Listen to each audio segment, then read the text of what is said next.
Battlefield 4 released on October 29th, 2013. I had a PlayStation 3 back then and had been blown away by the tail end of Battlefield 3's lifespan. Before that, I was in the black void that was the Call of Duty franchise, so I owe much of my life to Battlefield 3 for getting me out of that hole. I was there and excited, and then completely let down by the buggy mess that was a Battlefield 4 beta, and then, subsequently, the entirety of Battlefield 4, and that was how I found myself in the proper headspace for one of my many assorted Battlefield YouTubers to post a video titled, "What is Smite?" Free-to-play third-person MOBA, and that video changed the entire appetite of my gaming addiction. The video was a quick info dump on a genre of games I wasn't aware existed. That, along with how much everything on screen popped, really piqued my interest. Everything was so flashy and bright, especially when compared to the dreary, gritty aesthetic of Battlefield 4. And sure, it was 2014, and this looked like a game from 2004, but it was so different from everything else I was playing, and it left such an impression on me that I started to watch Smite duel videos on YouTube before even playing the game. And that showed me a glimpse to how deep Smite could be, with all the different gods, all the intricacies of the different items and the builds, and what to build and when to build it, who you're against, what you're playing, what lane you're in. And so when I finally got my hands on a dingy little laptop around halfway through Season 2 of Smite 1, I immediately downloaded Smite. And so after 5,000 hours on Steam and likely a few thousand more on console and a decade later, I was pleasantly surprised to hear about a small dev team at Hi-Rez working on a secret project sometime late, 2023 to early 2024, that turned out to be Smite 2. Now before we go over the intricacies of Smite 2, we should probably go over exactly what Smite is. Known as the battleground of the gods, Smite is a MOBA, the least defined genre of video games. Smite finds you taking control of a chosen god from many different cultures and religions, then building a team to complement each other's abilities with players from all around the world to take on enemy teams similarly built to take on yours. Each player starts with a designated role and throughout the match has to compete with the enemy team to gather resources like experience and gold to increase their own strength and gain advantages over the enemy team by building items from a shop, to inevitably complete some final objective before the enemy team. Conquest, Assault, Joust, and Duel all find you trying to defeat the enemy titan. A living structure found inside the enemy base, generally achieved by guiding your team's minion wave into the enemy's objectives to destroy them one by one until you reach the enemy base, while also preventing the enemy from doing the same. Arena, on the other hand, has you manage a ticket system where the first team to reach 0 tickets loses. You can reduce the enemy tickets by killing enemy players, killing enemy minions, or guiding your own minions into the enemy's base. This game mode is the most different given that there's no structures to destroy, but all the game modes have their own unique twists and gimmicks while also generally having their own unique map. The focus on objectives is what drives the game and what seemed so inviting to me as a Call of Duty addict turned Battlefield simp. No game mode is won through killing the enemy players, however, killing the enemy players is a large focus in every single game mode. And so with that, let's start with what you'll be doing in every single game mode: controlling a god. At the time of writing this script, Smite 2 currently has 48 gods in the roster from 14 different pantheons, ranging from an adrenaline-fueled Twitch reflex junkie all about dealing high damage like Uller, to a more relaxed caretaker like Kepri, or to a stealthy skinwalker illusionist like the Morrigan. And that's not to mention the big names in pop media like Zeus, Thor, Medusa, Loki, Mulan, and many more. Smite 1 grew to have a total of 130 gods in its roster, and Smite 2 has plans to bring over every single one of those gods while still including entirely new gods like Hecate, Mordred, and Aladdin. You can feel the dedication put into each god's own unique personality and style, not just in their physical appearance and attire, but also in the way they walk, the way they hold their weapons, their numerous idle animations, and not to mention the incredible and extensive voice acting. Smite, using the VGS system, which I'll cover later in the video, means that each god not only has multiple voice lines for when you buy items, get kills, use abilities, get low on health, as well as all the VGS commands, most gods even have a few voice lines reserved specifically for when facing specific gods. For example, Loki mocking Thor. "Don't worry, I'll keep my eye on you." The dedication of these gods does not stop at the aesthetic, as each god has their own unique gimmick on a gameplay loop that adds to the diversity of the roster. Each god feels smooth and fluid to play, and what bugs do happen are quickly addressed by the developers new to Smite 2's motto of always be patching, letting the devs patch things more frequently. As someone with a very low attention span, the amount of vastly different playstyles is immensely welcome, and the high count of gods in the roster means that you're likely to find the game loop that you enjoy and then be able to find the god that fine-tunes that gameplay loop to your perfect playstyle, or allows you to continue to play the same game loop you enjoy while switching different gimmicks and keeping the playstyle fresh. Smite 2 introducing the +1 system when bringing Smite 1 gods over into the Smite 2. +1s are extra effects or changes to gods from Smite 1, aiming to improve on their design or offer them something to make them feel next gen. And I have to say that I've been blown away by some of the fun things the developers have added. The changes can range from small tweaks like adding hybrid scaling to some of the gods while keeping their abilities mostly the same, letting them keep their classic feel while expanding their build options by letting them build either form of power like they did for Kurnanos, to game-changing character-defining changes like replacing Danzaburo's old passive from gaining power for gold gain to gaining a chance to spawn a clone of yourself every auto attack, and since everything in Smite 2 is cranked to 11, your clones also have a chance of spawning clones, making you capable of spawning your own tiny mini clone army.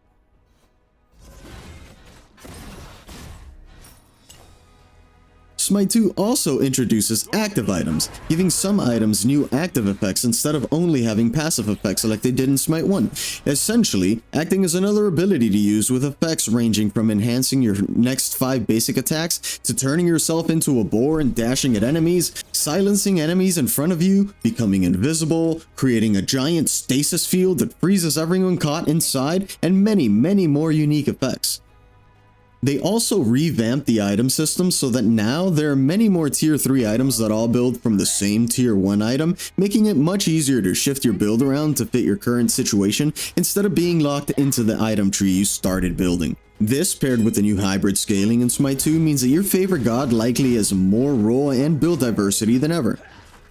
And if all this somehow wasn't enough for you, Smite 2 introduces the aspect system to the Smite universe, offering additional diversity by helping gods achieve another gameplay style that can range from small tweaks to help facilitate flexing to an additional role like changing Chalk Rain Dance to no longer heal you but instead deals damage to enemies in the area, to, help push him more towards the jungle or middle lane instead of the solo lane.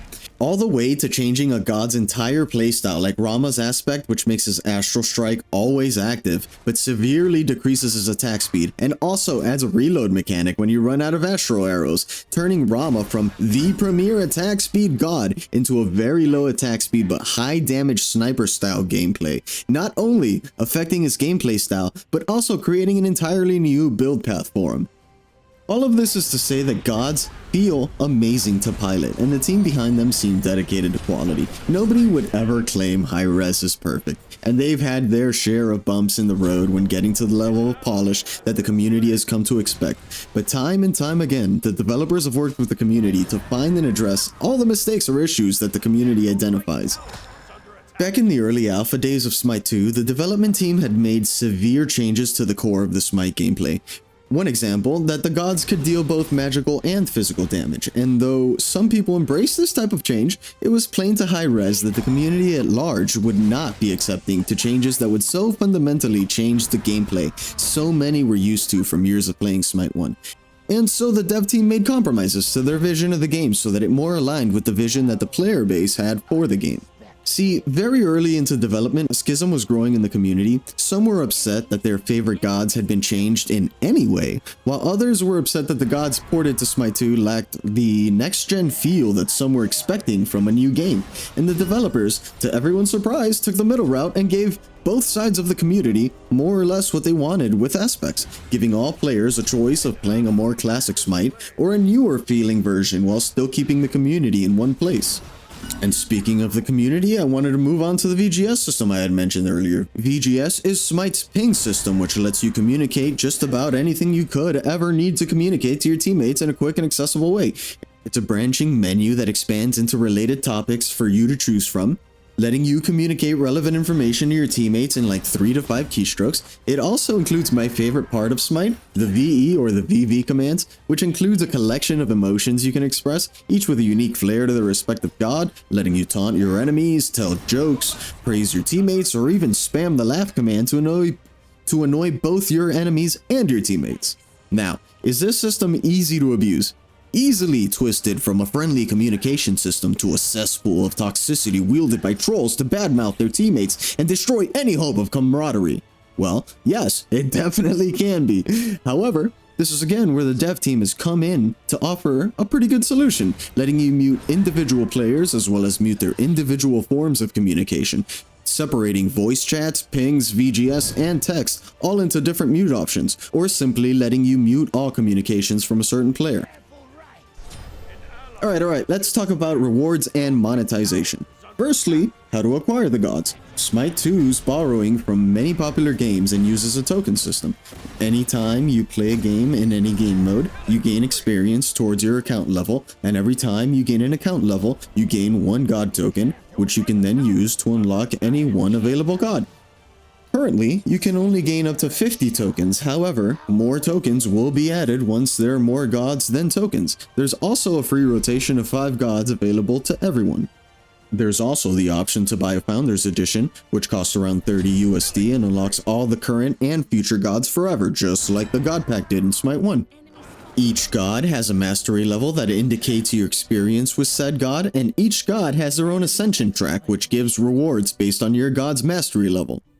Each god has a free ascension track and a premium ascension track. The rewards from the premium track are locked behind a paintwall, though the free track has some great rewards. On top of cosmetics, the free track awards diamonds, which are the game's version of premium currency, used to unlock things like the premium track for the ascension passes. You also gain diamonds for free once a day by logging into the game, which increases in intensity up to a 7-day streak, which does not reset if you miss a day, so you'll always hit the bigger payout without fear of missing a day.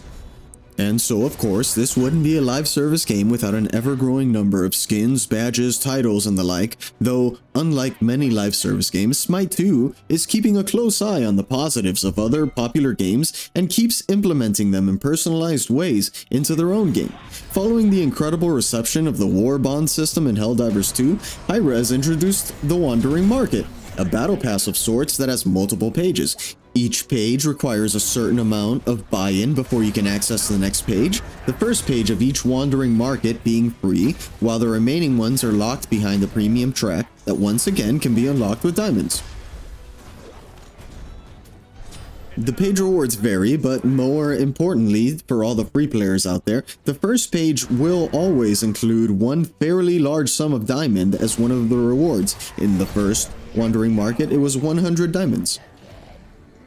The rewards can only be unlocked with another currency called coins, which you earn for free while playing the game, just like you do account level experience. Anytime you play any game, you gain coins.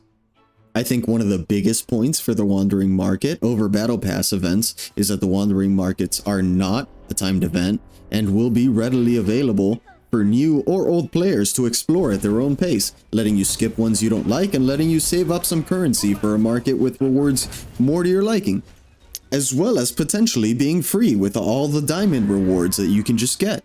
The unlockables aren't just for in-match, in-game items either, like skins and stuff. There's also plenty of collectibles for your profile customization in the form of badges, titles, and loading frames, which are displayed on your god's card art during loading screens. Since we're talking currency, a premium ascension pass costs 900 diamonds, but rewards you with 440 diamonds once you've completed it.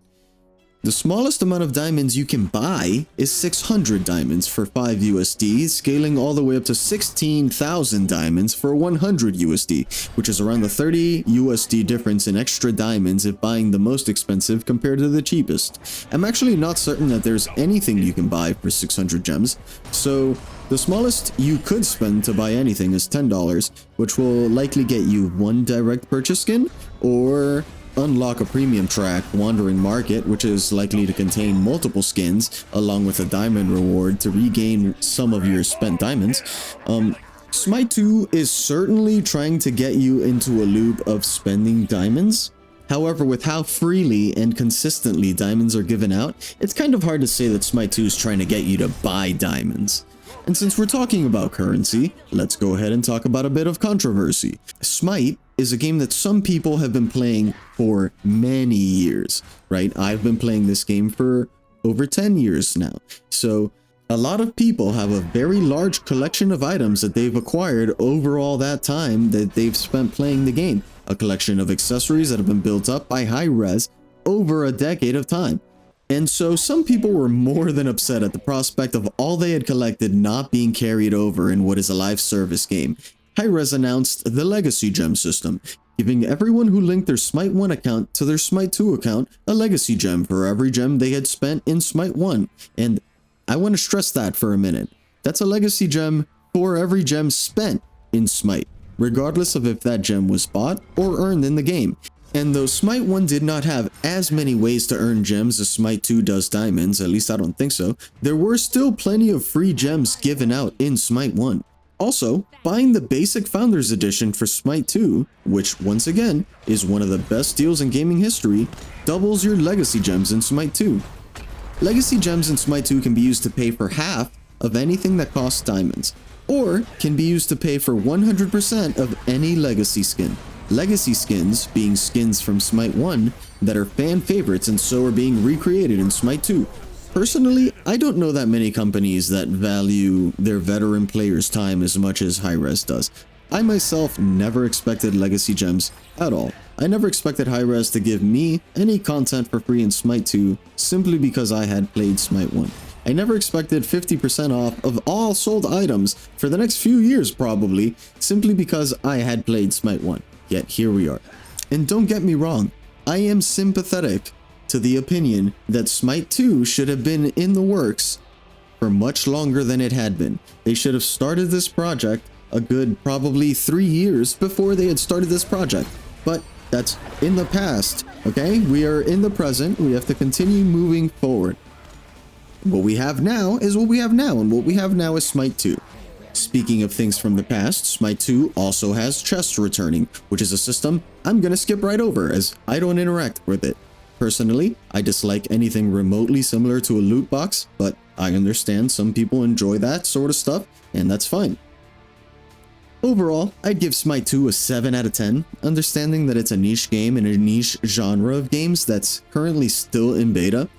It's still also currently one of my favorite games, so it's a very good action fighting game with a huge amount of replayability, whether that replayability comes from your want to improve at the game, or just want to play all the different gods and you want to learn all the different play styles, or you want to learn all the items, or you want to collect all the many little things that there are to collect. The gameplay is deep and the skill expression is pretty high, which can lead to a deep competitive drive for some in the community. Yet, the less try-hard modes like Arena and Assault make for a very fun and often silly, relaxed environment. However, there is plenty of improvement left for the game, and the fact that Smite 2 truly is still in beta is fairly plain to see. The UI in the main menus feels very placeholdery. As much character as the gods have in-game, many of the out-of-game god interactions are very lacking. The gods themselves feel lifeless outside of matches. In Smite 1, gods introduced themselves when you went to their god pages and had idle animations that would cycle, I'm pretty sure. In Smite 2, the gods do not say anything in their god pages, and they remain in their standing animations instead of changing at all. Smite 2 removed voice packs, and now every god automatically has their voice pack equipped, which is an improvement in my opinion. I love voice packs, they're awesome. However, because you can no longer buy the voice pack in the god page, you also can't press the voice sample button, which would make the god say a random voice line every time you pressed it, which helped add character to the gods and helped me get a feel of their personalities before I ever played them, as well as letting you sample the voice lines on skins before you bought them. Also, much of the text for any given thing is out just floating about on the page instead of like inside a box or like on a wall to hold it or anything like that. So it makes it to where you have to look for the information on the page instead of just seeing it all compartmentalized. The development team also seems intent on hiding relevant information from players, things like ability damage numbers and scaling numbers and the like, and in so doing are making the UI worse by making that information extremely intrusive, like on the God page, how when viewing ability descriptions, the numbers information is shown on the right side on a blacked out column instead of being shown under the abilities along with the description of the ability.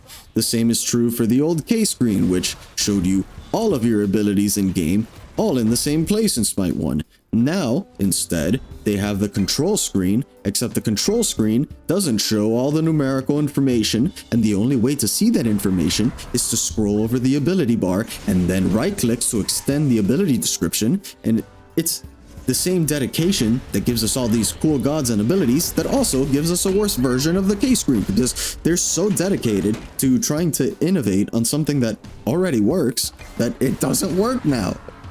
If you're trying to decide which ability to level first by comparing the damage increases per level which new players should be doing on all your abilities, right? You're trying to see which one you want to level up first. You have to continuously cycle through all your abilities and then hope that the ability description isn't so long that you have to scroll down because it has redundant information in it multiple times. The K screen on Smite 1 not only showed you all your abilities and the relevant numeric information in one place, it also allowed you to change your cast type right there without having to mess with multiple settings. Now in Smite 2, you have to go into your menus, then scroll over to gameplay, scroll down to ability cast, find which ability you need to change, and then save the settings and close the menu. Gods forbid you want to change your ability settings quickly in the middle of a game. You better back to base and then spend a minute going through your settings to fucking do it all. Let's not even mention the buggy mess that jungle practice is in, and how the dev team has specifically stated that they don't have intentions of fixing it at this point, because I understand it's not relevant to the main game, but if a new player is trying to learn something and they go into jungle practice, or you go into jungle practice to test an interaction and it doesn't work the way it works in the live game, that's a problem. Misleading the player base is a problem, bro. I'd rather we not have jungle practice than jungle practice not represent what's going on in live game. That's crazy to me. All of this is to say the game is not perfect and very much is in a beta state right now. But do I think it's worth playing at its current state? Oh yeah, especially if you ever enjoyed Smite 1. I personally think Smite 2 is better than Smite 1, and it has been for some time.